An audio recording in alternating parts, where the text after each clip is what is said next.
Por comentarles, bueno, lo había puesto también en el asunto de la reunión. Esta es una formación obligatoria. Estamos adecuando 2 leyes de protección de datos en ETICA en este momento, y como cumplimiento con estas leyes tenemos que demostrar haber capacitado a todos los empleados, principalmente aquellos que manejen datos personales, y también realizar una evaluación.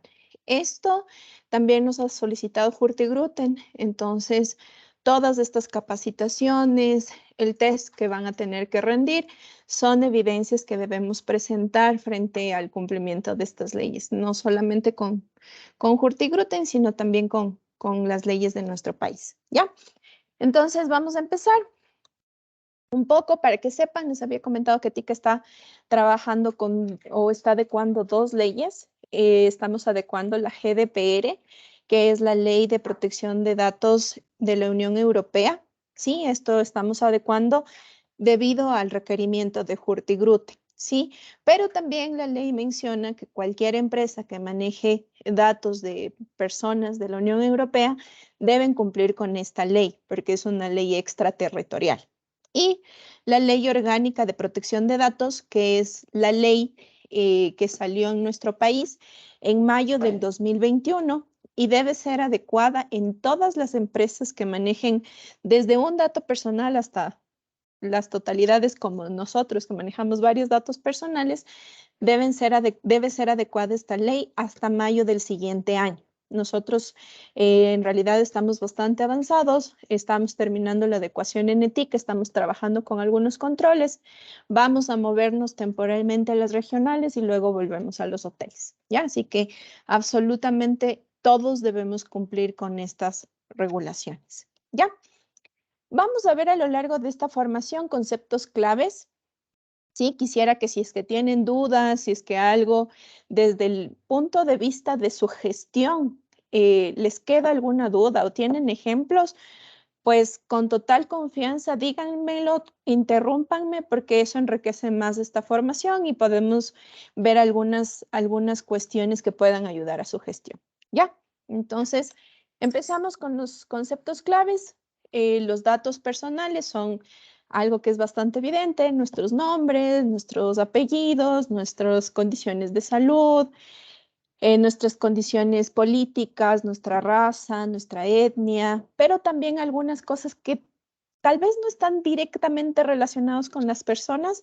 Para aquellos que trabajan con temas técnicos, la dirección IP, la ubicación, el país, la ciudad, la dirección del domicilio, las coordenadas de ubicación, esos también son datos personales, porque hacen referencia a una persona en sí.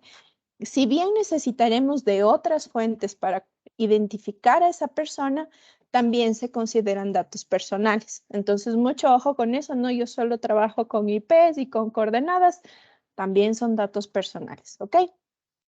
Estos datos personales son gestionados por las empresas de alguna manera en particular, ¿sí? Donde se involucran personas, sistemas. Así que esta forma de trabajarlo, este procedimiento, se conoce como un tratamiento de datos. Vamos a hacer un ejemplo. Los Karim, que lo veo aquí, trabaja en el equipo comercial. Entonces, un tratamiento de datos del equipo comercial va a ser poder conversar con un cliente, que él nos facilite sus datos personales para hacerle una cotización. Entonces, ese es un tratamiento de datos personales donde se involucra a Oscarín como ejecutivo de cuenta.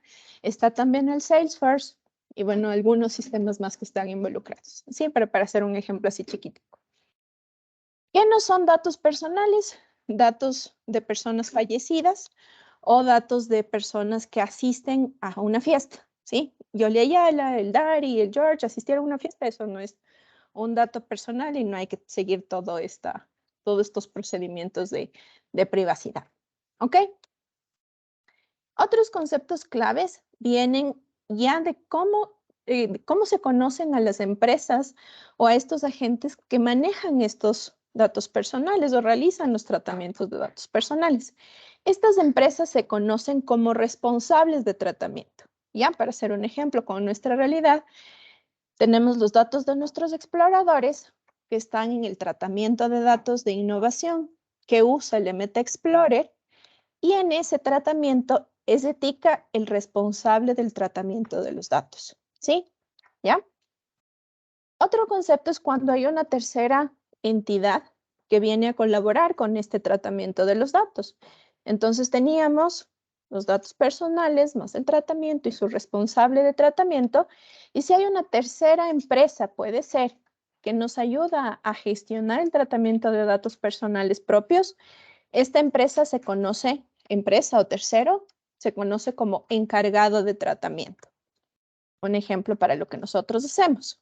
Tenemos a un Mashpee, que es el responsable de tratamiento de los datos de los huéspedes en el tratamiento de datos de innovación, que también usa el MT Explorer.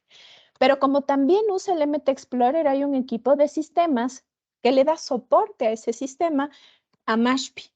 En ese caso, como la gente de sistemas o el equipo de TI está en Etica, Etica se convierte en un encargado de tratamiento. Nosotros como Etica somos responsables de tratamiento de nuestros propios datos, de los huéspedes que se van a los barcos, pero también somos encargados de tratamiento con las otras empresas del grupo. En algunas áreas con muchas más empresas y en otras capaz solamente con Etica, ¿ya? O solo con los hoteles. ¿Sí? ¿Estamos de acuerdo? ¿Por qué es importante que conozcamos esta relación?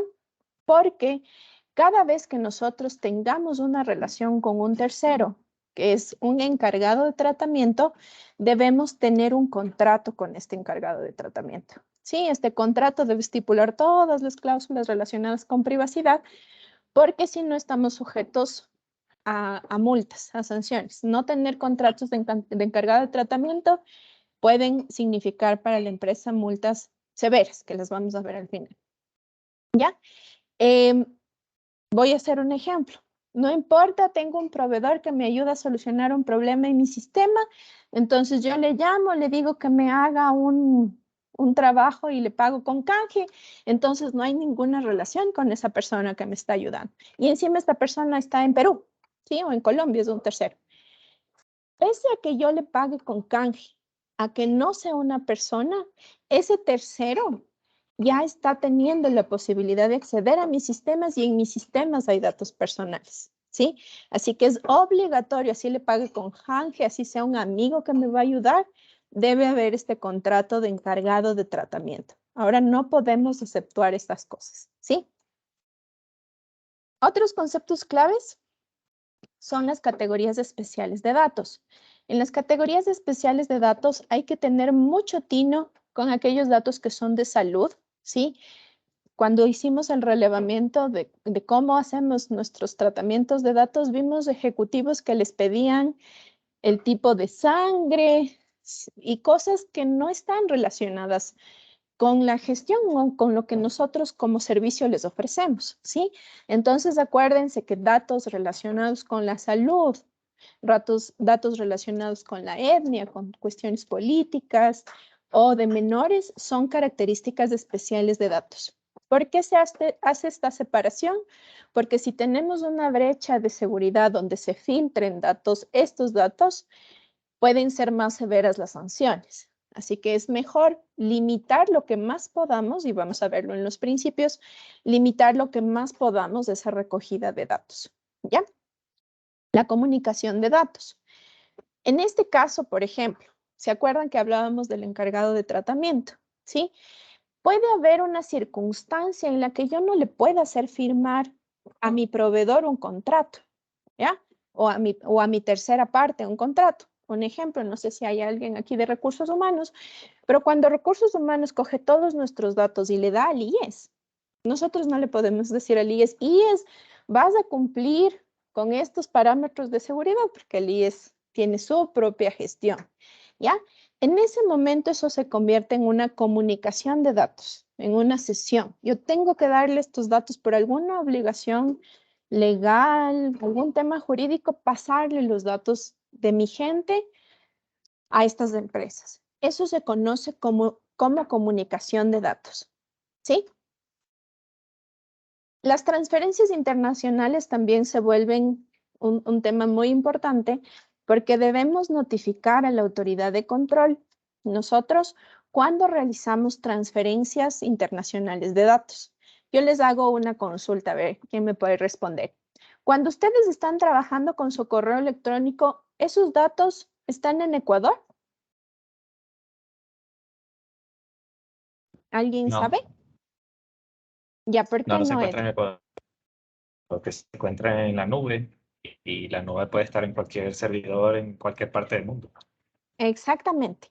Para ser mucho más específicos, en nuestro correo, súper bien la respuesta, estuvo perfecto. Pero en este caso, nosotros pasamos estos datos a Estados Unidos, ¿sí? En ese momento, nosotros ya estamos haciendo una transferencia internacional de datos. Así yo le mando el correo de mi proveedor al George, ¿sí? Es una transferencia internacional porque va hacia Office 365 que está en Estados Unidos. Cada vez que ustedes en su gestión de datos hagan una transferencia internacional, eso lo tenemos que notificar, porque en el registro donde decimos nosotros hacemos esta recolección de datos con estos sistemas y los mandamos a estos países. Así de detallados debemos ser, así de precisos, porque cada vez que se haga una transferencia internacional a un país que no comprenda la Unión Europea o Ecuador, debemos notificarlo, ¿ya? La conservación de datos. Nosotros hemos estado acostumbrados a guardar los datos de mis clientes desde que estoy en la empresa. Si trabajo 15 años, tal vez tengo datos de clientes de hace 15 años, ¿sí? Pero lo que busca estas leyes es que podamos retener esos datos solamente durante un periodo específico de tiempo. Nos apoyamos en otras leyes, ¿sí? En las leyes en la ley del trabajador, en la ley del trabajo, el código de trabajo, en las leyes del turismo, para saber cuánto tiempo vamos a preservar estos datos. Sí, nosotros tenemos ahora una política, un borrador, donde estamos especificando estos periodos de retención de datos, ¿sí? Y la empresa tendrá que hacer un esfuerzo adicional para poder garantizar a todos sus clientes, a todas las personas interesadas, que esos datos después de este periodo de tiempo van a ser borrados o anonimizados, cualquiera de las dos cosas, ¿sí?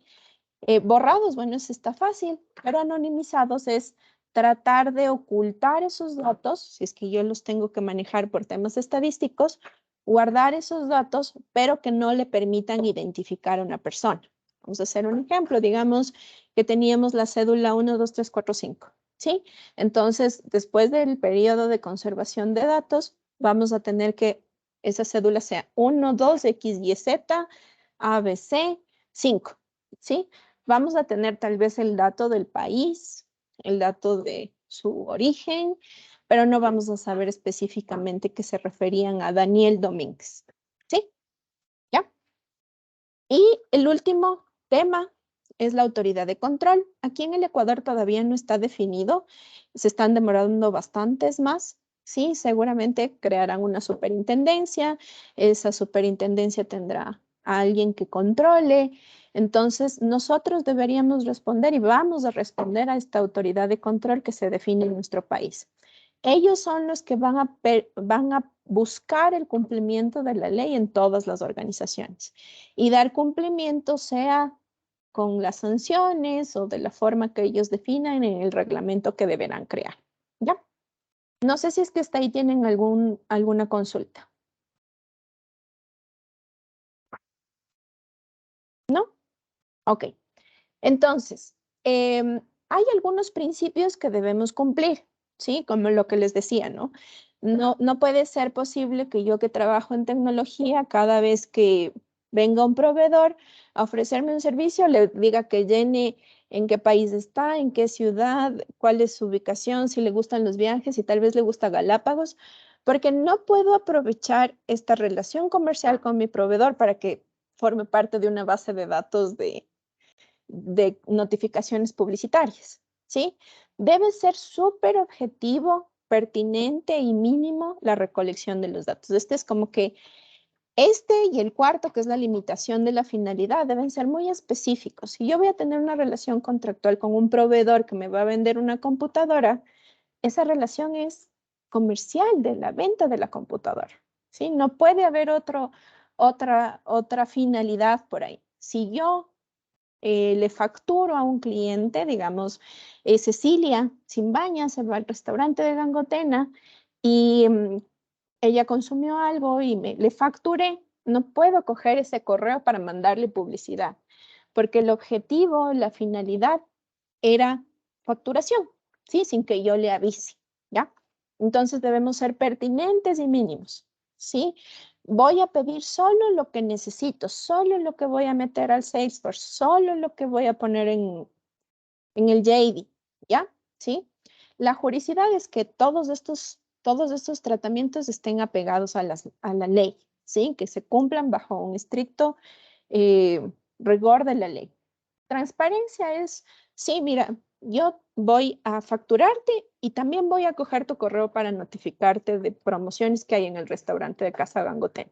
Sí, estoy siendo transparente y si la persona dice sí, coja nomás, no hay problema, estamos perfectos, pero estoy siendo transparente, ¿ya? La limitación, lo que les decía al inicio, y la lealtad, que yo voy a ocupar los datos, por ejemplo, si es que yo solo le facturé a Cecilia, yo voy a ser leal con Cecilia y no voy a ocupar su correo para mandarle notificaciones comerciales, ¿ya? Esto genera un nuevo concepto que es el consentimiento, que lo vamos a ver más luego, pero sí es importante que ustedes tengan súper claro el tema de la limitación de la finalidad y que seamos leales, transparentes y mínimos con los datos que recogemos. Proporcionalidad está muy relacionado con el tema de la minimización. Solamente voy a necesitar los datos que voy a usar en este tratamiento de datos. Confidencialidad, que solamente la gente que deba acceder a esos datos va a tener los accesos pertinentes. La calidad y la exactitud, que se pueda mantener la integridad de esa información, que no pueda ser modificada ni a favor de la empresa ni a favor de absolutamente nadie. Debe estar en esa consigna de que la data sea íntegra. Y la responsabilidad proactiva y demostrada es lo que estamos haciendo en este momento, ¿no? Demostrar que estamos formando nuestro equipo para que sepa cómo reaccionar o cómo trabajar en función de los tratamientos de los datos. Porque nos pasa mucho que, no, yo vengo de otra empresa y en esta empresa les pedían hasta, no sé, el tipo de sangre, lo que les decía. Entonces yo voy a pedir aquí lo mismo y voy a hacer en un Excel y ese Excel me lo voy a dejar descargar a mi OCB porque ya sé que las compus siempre se dañan. No, o sea, debemos manejarnos bajo los lineamientos que tiene la organización y eso está como forma parte indirectamente de esta responsabilidad proactiva porque estamos definiendo la forma de proceder adecuadamente con los datos personales. ¿Ya? ¿Cómo definimos qué cuidar y qué no cuidar?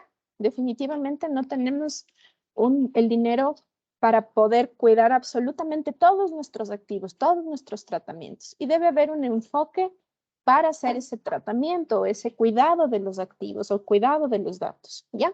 Entonces lo hacemos a través de un análisis de riesgo y luego de una evaluación de impacto.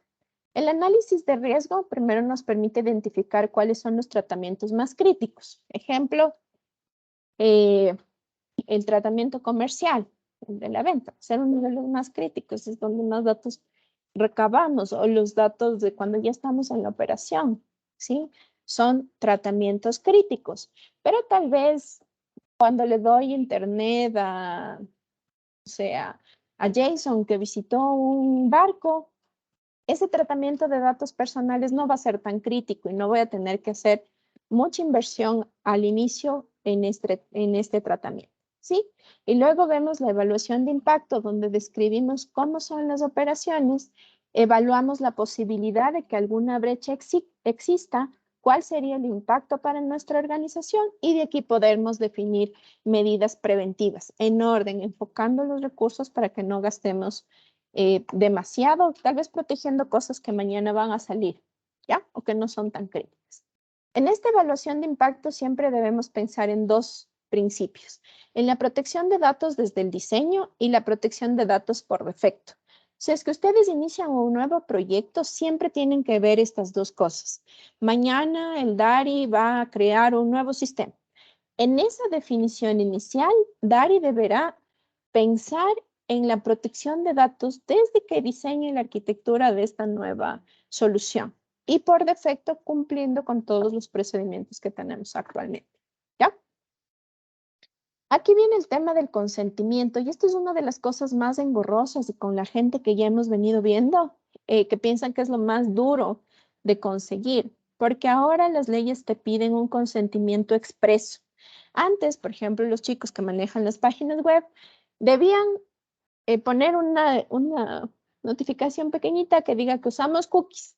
Si nadie me dice que no quiero usar cookies, yo entiendo que acepta.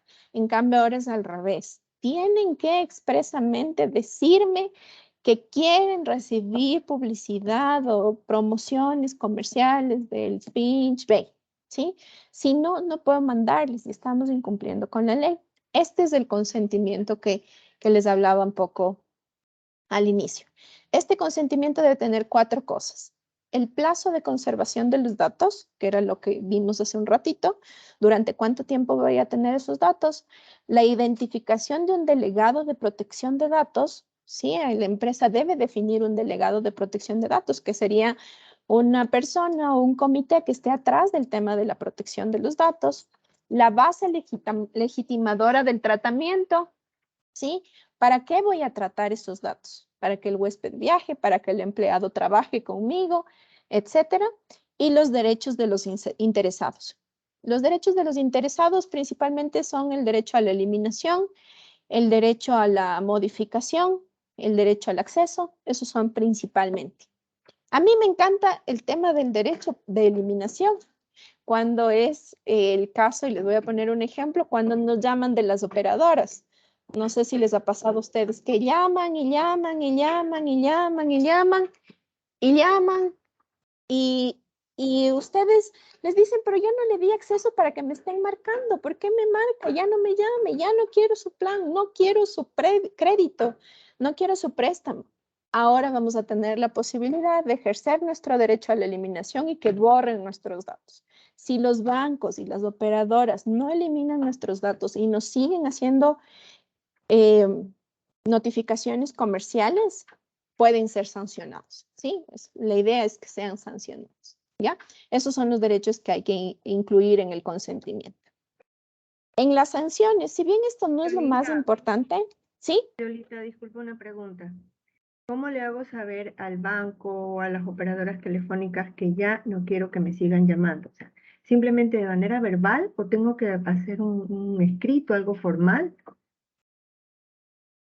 Ahora ellos deberían poner en su página web cuál es su delegado de protección de datos. Sí, deben poner una dirección de correo y tú les notificas por ahí, estimados, ya no quiero que eliminen mis datos de sus bases. ¿Sí? Inclusive si eres cliente, no tienes la obligación de recibir notificaciones comerciales. Y si a ellos no te hacen caso, ahí sí existe puedes denunciarlos en la autoridad de control.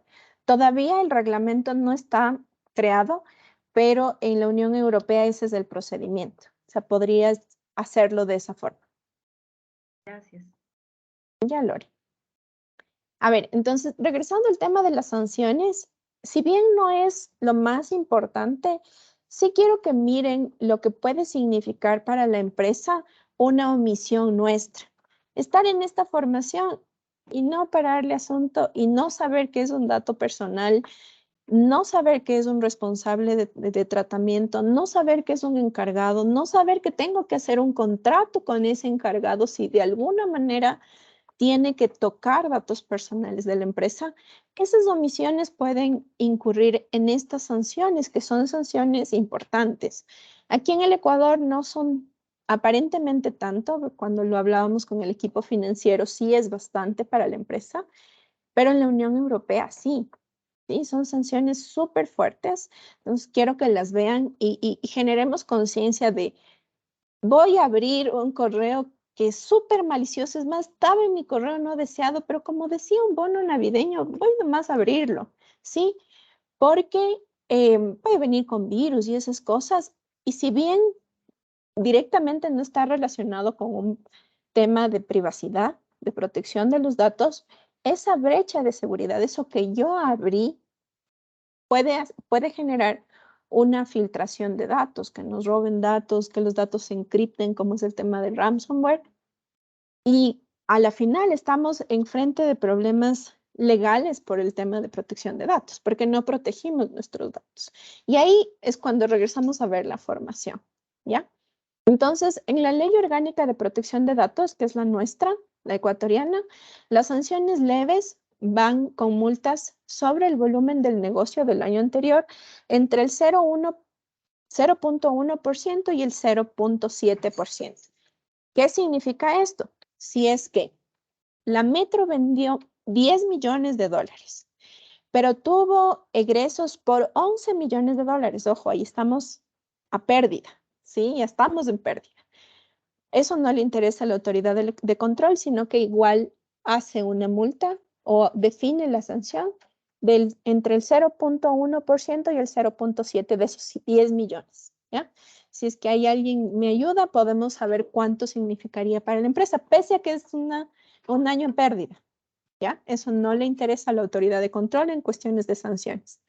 La sanción grave va desde el 0.7% al 1%, igual calculada sobre la facturación del año anterior. Con el RGPD no existe una cuantía mínima para las sanciones leves, pero para las graves especificaron 10 millones de euros o el equivalente al 2% máximo de la facturación del año anterior. Haciendo el mismo ejemplo, si vendimos 10 millones de dólares y perdimos o tuvimos egresos por 11 millones de dólares, el 2% de esos 10 millones de dólares obviamente va a ser menor que los 10 millones de euros, así que la multa será 10 millones de euros, ¿ya? Y lo mismo con el tema de las sanciones muy graves, la multa es de 20 millones de euros o el 4% de la facturación del año anterior. Estas sanciones sí son bastante severas para las empresas que tienen esta clase de filtraciones o de temas de seguridad o inclusive si no define la empresa un delegado de protección de datos, si la empresa no pide el consentimiento y aún así manda notificaciones comerciales o si la empresa no firmó un contrato de encargado de tratamiento con un tercero, pueden también ser consideradas sanciones, ¿sí? Así que mucho ojo con este tema. Creo que es algo que lo hemos visto mucho en TI. Solamente firmábamos un acuerdo de confidencialidad, ahora es un contrato de encargado de tratamiento. Esto es lo que nos puede pasar si no cumplimos con eso, ¿ok? Como conclusiones, se aumenta la seguridad jurídica de los usuarios respecto a la protección de sus datos personales. Sí son temas muy severos para las empresas porque necesitan destinar grandes o importantes sumas de dinero o inversión para proteger estos datos. Y aunque aparentemente se puede ver que no hay un retorno de la inversión, porque no, entre comillas, digamos que no tiene un retorno para la organización, sí debe protegerse, sí debe gestionar esto. Entonces, si bien son sanciones muy severas, también aumenta la seguridad jurídica para las personas. Se definen los derechos de los interesados, lo que mencionaba la Lore, quiero que ya no me llamen, quiero que eliminen mis datos o modificarlos. Sí, sabe que sí quiero que me sigan llamando, pero ahora este número, ¿ya? Se establece la obligación de informar de las brechas de seguridad o incidentes que afecten a la protección de datos. Si mañana tenemos una brecha, tenemos que notificar a todos los involucrados, a todas las personas que se vieron afectadas. Se exige la responsabilidad proactiva de las empresas y incide en la prevención del riesgo. Entonces, es definir los riesgos antes de que me pase algo, ¿sí? Se refuerza el tema del consentimiento, es expreso, inequívoco y mediante una acción positiva y afirmativa. Y se extiende el ámbito de aplicación de las normativas en el territorio ecuatoriano como en la Unión Europea. ¿Sí? Para las personas, luego vamos a verlo, que trabajen con Colombia y con Perú, también debemos dar cumplimiento a la ley de Perú, a la ley de Colombia, aparte de las cosas que estamos viendo en este momento. ¿Ya? No sé si tienen preguntas, tienen alguna duda para que me las consulten en este momento. ¿Hay alguna fecha fecha estimada o pautada para que este proceso ya sea totalmente positivo en el Ecuador? Una Eh, estimada. Sí, si te refieres hasta cuándo las empresas deben adecuarlo, es hasta mayo del 2023. Pero al paso que va la asamblea, porque no hay reglamento, nosotros lo estamos adecuando basados en lo que nos dice la Unión Europea, pero la verdad es que son supuestos, solo que no podemos esperar hasta que salga el reglamento. Es muy probable que aplacen ese tiempo, pero lo que salió en la ley es hasta mayo del 2023. Ok, vale, perfecto. Ujú. ¿Alguien más? ¿No? Parece que no. Pues parece que no. Gracias, Ed. Solamente comentarles que están cargadas unas preguntas ya en el Twins, ¿sí? El MetroIN. Vamos a tener que hacer un test, ¿sí? Este test muy probable estará activo. Ahí voy, mi Sandy. Estará activo desde el 1 de agosto hasta el 15 de agosto, ¿sí? Para que ustedes tengan la posibilidad de, de, de darlo. Es importante que lo hagan porque con esto vamos a dar cumplimiento a lo que les decía al inicio, ¿no? No solo con Hurtigruten, sino también con nuestro país. Son preguntas bien chiquitas, no son muchas, yo creo que no les toma mucho. Este video va a estar cargado también en la MetroIN, en el MetroIN, y son preguntas justo con las cositas o los ejemplos que les iba dando, ¿no? A lo largo de la formación. Entonces, para que por favor, cuando les llegue la notificación de realizarla, para que la realicen. Miss Andy, creo que tenías alguna consulta. Mi Yolita, buenas tardes con todos. Una consulta, por ejemplo, yo estoy ahorita en el área comercial, entonces Ujú. justo con lo que con toda la explicación que usted dio y la transparencia y todo eso, yo tenía una consulta. En las últimas semanas nos dieron a disposición de que en el Salesforce nosotros tenemos que sí o sí tener la ciudad de los leads y de los accounts, porque esto era un dato importante que se está usando para establecer las estrategias de marketing y de publicidad y cómo enfocarlas dependiendo de la cantidad de leads que tengamos por ciudad o esas cosas, o sea, con análisis y todo.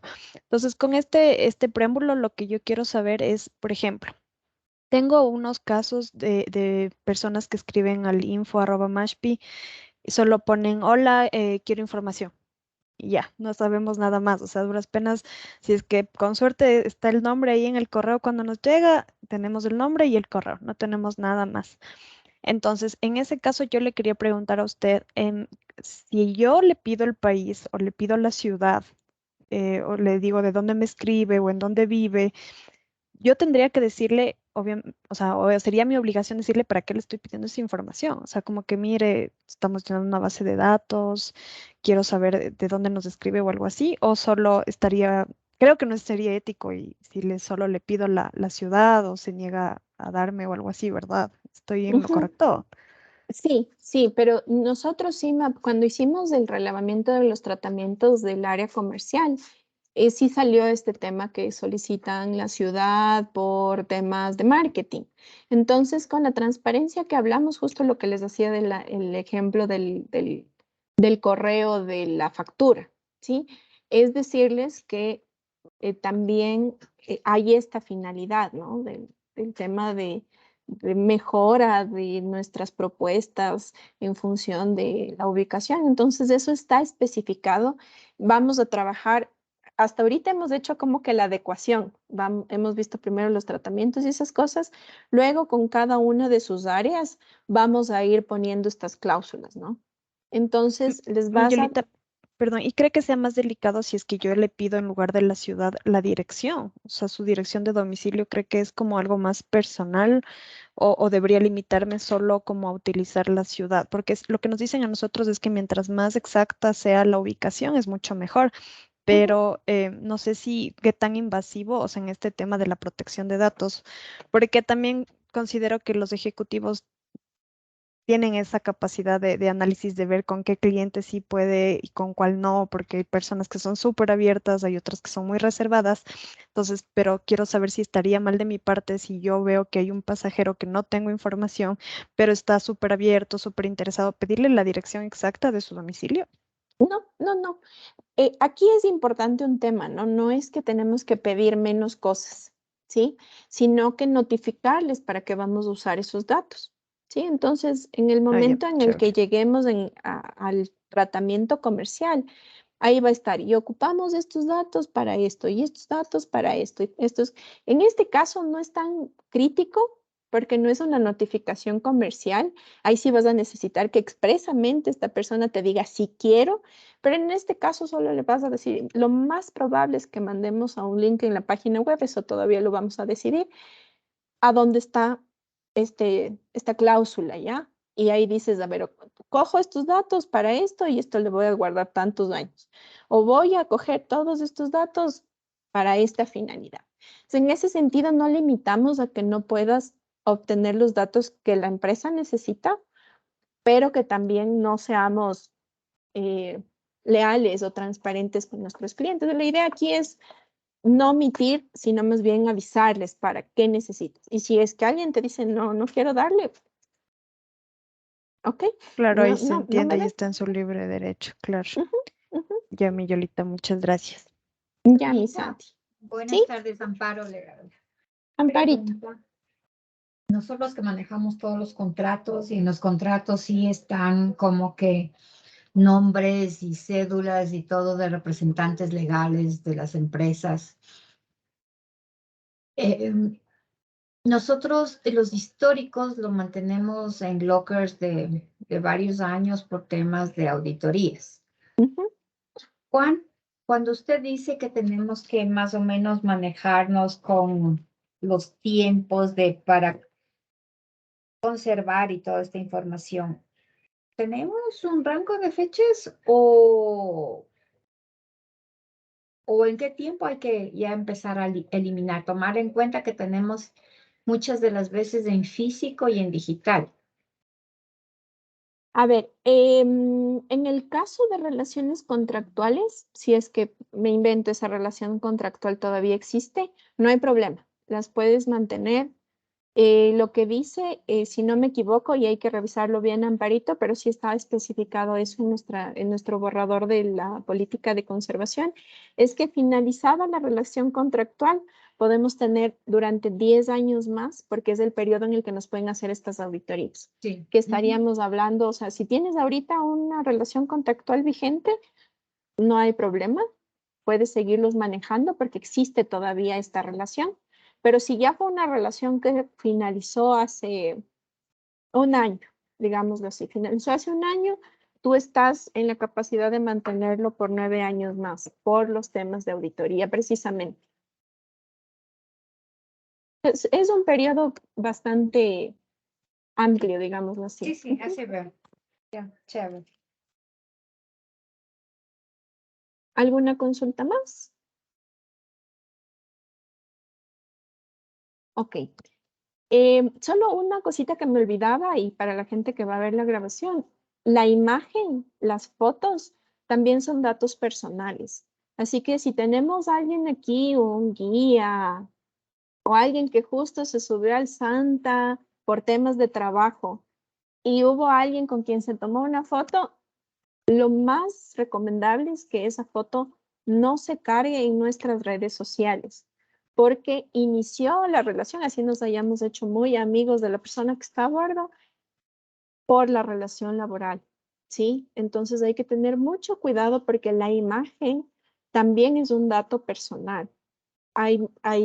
Pasa mucho en el equipo comercial que nos tomamos fotos para que esté en la web. Para algunos de ustedes ya les hemos hecho firmar el consentimiento de sesión de imagen. Eh, entonces, también considerar que la imagen es un dato personal para que ahí un poco recordemos cuando en nuestros tratamientos se involucran imágenes o fotografías. ¿Ya? Entonces, si no tienen alguna otra consulta, yo les agradezco muchísimo por haberse unido Les pido por favor que realicen el test, no va a ser muy largo, se los juro. Y van a tener esta grabación como apoyo para ustedes. ¿Ok?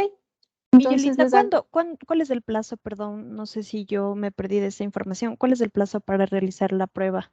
¿Hay más algún límite? sí, son 15 días. Creo que es un tiempo prudente. 15 días y estaba pensando dejarlo hasta el 15 de agosto. Ya, chévere, Miguelita, muchas Sí, gracias. todavía no está cargado. Yo les enviaré un correíto notificándoles que ya está habilitada porque ya están cargadas las preguntas y que ya está habilitado el test para que lo puedan hacer. Chévere, Miguelita, muchas Muchas gracias. gracias, Yolita. A ustedes muchísimas gracias y que tengan un lindo día. Gracias, Gracias, Yolanda. Pues gracias, Yoli. Un abrazo. un lindo día. Gracias. Chao, chao. Gracias, Yoli. Gracias, chao. Gracias.